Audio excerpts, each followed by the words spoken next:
Get ready for 9 more remixes and versions of the Tortured Poets Department with 7 new remixes of Fortnite. Taylor Swift is coming back for that #1 spot. Huge news in the female pop artist stan culture all over Twitter. You all know it's a big deal. And now we've got a huge deal. Billie Eilish has passed Taylor Swift and is now the #1 female artist with the most monthly listeners on Spotify. For years, the top 2 all over Spotify have just been The Weeknd and Taylor Swift. The Weeknd's been #1 for 90% of the time, Taylor Swift the other 10%. There's never been anyone else that's really been close since this kind of ongoing battle between The Weeknd and Taylor Swift started. Now, Billie Eilish, with only 77 songs in her whole discography, is the #1, has the most listeners per month in the world of any female artist.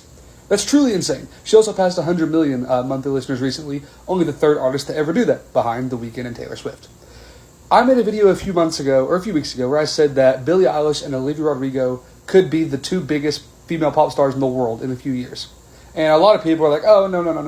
Now, Billie Eilish is not bigger than Taylor Swift, but I think for her to only have 3 albums and 77 songs, when Taylor Swift has released, 3 albums in the last 2 years total, that's really saying something that Billie Eilish is hanging in there, monthly listener-wise. And hit-wise, Lunch and Birds of a Feather are still staying strong all over the charts.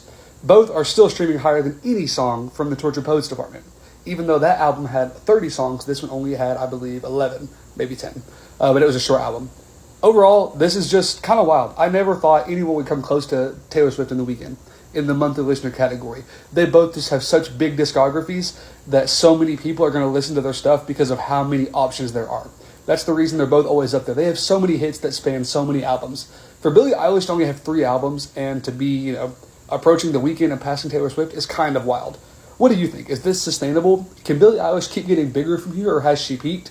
And how many re-releases is Taylor Swift going to do to, get that #1 spot back? How many new remixes are we getting?